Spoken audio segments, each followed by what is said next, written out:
अरे भाई, नीतीश से ज़्यादा धोखा किसने दिया है? मान लीजिए कि आपको तो पता है कि सुरेंद्र यादव गलत है, सुरेंद्र यादव के आप खिलाफ खड़े हैं, लेकिन नीतीश कुमार का तो पता नहीं है कि वो आदमी तो अपने लिए किसी को बेचने को तैयार है। कल सुरेंद्र यादव को मंत्री किसने बनाया था? नीतीश कुमार ने बनाया था। आरजेडी को उल्टा टांग दिए हैं। आप कह रहे हैं कि आरजेडी को उल्टा टांग दिए हैं, जबकि तेजस्वी कह रहे हैं कि उपचुनाव में ही नहीं 25 में भी हम जीतेंगे और गरीबों की सरकार बनाएंगे। मेरे भाई, बेलागंज में 35 साल से अपराधियों ने अपना कब्जा किया हुआ है। जो आपराधिक प्रवृत्ति के लोग हैं, जो राजनीति करते हैं, अपराध जिनका मुख्य पेशा है, उन लोगों ने बेलागंज को कब्जा किया हुआ है। और जिन मुसलमानों की ताकत से वो ये कर पा रहे थे, जिस रस्सी का इस्तेमाल करके वो लोग ये ताकत बनाए हुए थे, वो रस्सी जनसुराज ने काट दी है और उसी रस्सी को लगाकर उनको उल्टा टांगा है। और तीसरे नंबर पर रहेगी आरजेडी। आप नोट करके रख लीजिए। आप ये भी कह रहे हैं कि किसी को वोट दे दीजिए लेकिन नीतीश को नहीं दीजिए, इसका वजह? अरे भाई, नीतीश से ज़्यादा धोखा किसने दिया है? मान लीजिए कि आपको तो पता है कि सुरेंद्र यादव गलत है, सुरेंद्र यादव के आप खिलाफ खड़े हैं, लेकिन नीतीश कुमार का तो पता नहीं है कि वो आदमी तो अपने लिए किसी को बेचने को तैयार है। कल सुरेंद्र यादव को मंत्री किसने बनाया था? नीतीश कुमार ने बनाया था।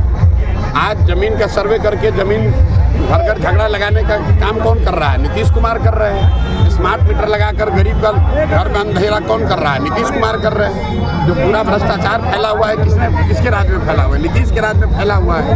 तो नीतीश को वोट अपने समाज के साथ धोखा है, बिहार के साथ धोखा है, बिहार के बच्चों के भविष्य के साथ धोखा है। सर, बलुआ में आपकी पार्टी का झंडा फाड़ा गया है, तरारी विधानसभा क्षेत्र का, भोजपुर में। अरे भाई, झंडा फाड़ना, किसी का झंडा फाड़ दो, झंडा फाड़ना दिखा रहा है कि आप कितने विचलित हैं। अगर एक और लोग कह रहे हैं कि जनसुराज की ताकत नहीं है और दूसरे ओर जनसुराज का झंडा भी उतार रहे हैं। झंडा पर महात्मा गांधी हैं। आप जनसुराज का, प्रशांत किशोर का झंडा नहीं फाड़ रहे हो, आप महात्मा गांधी को फाड़ रहे हो।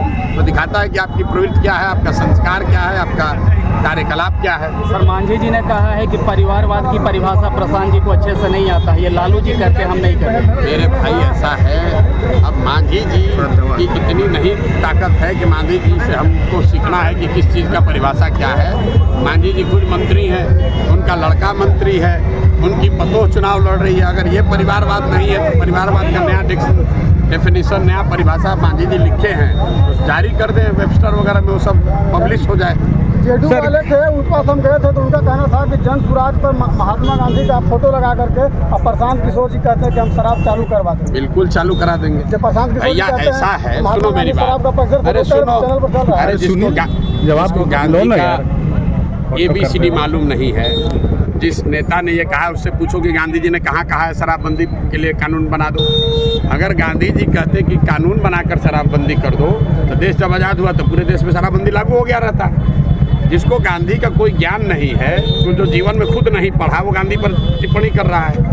पहली बात समझिए, शराबबंदी हटाने की बात जो है, शराब यहाँ बंदी हो तब तो उसको हटाने की बात है। शराबबंदी कहाँ है बिहार में? शराबबंदी के नाम पर दुकान बंद है, होम डिलीवरी तो हो ही रहा है। महंगा हो गया, शराब महंगा हो गया अलग, जहरीली शराब बिक रही अलग, सैकड़ों लोग मर गए वो अलग, और बिहार के गरीब जनता का 20,000 करोड़ रुपए का नुकसान हो रहा है वो अलग। लेकिन ये 20,000 करोड़ रुपया जा कहाँ रहा है, पहले इसको समझिए।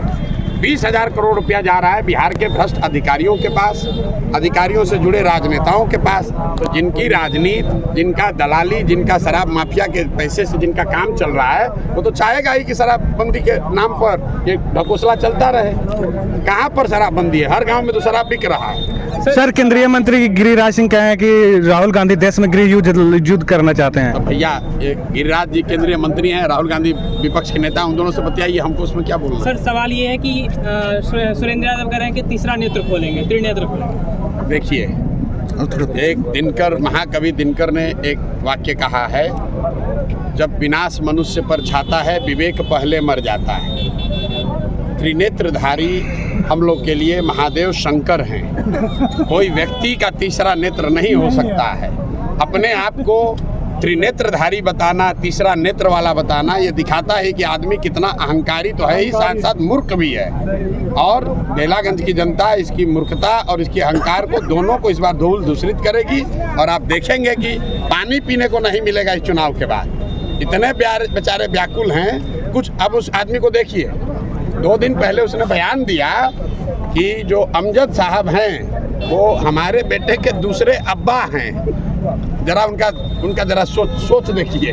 खुद को कह रहा है कि हम कि कितने बड़े ज्ञानी आदमी है। सुनिए, एक बार अपने आप को भगवान शंकर बता दिया, दूसरे ही क्षण कह रहा है कि अमजद साहब हमारे बच्चे के दूसरे अब्बा हैं। तो भाई ये आदमी का मानसिक संतुलन हार को देखकर गड़बड़ा गया है और कुछ अनाप शनाप बोले जा रहा है। चलिए।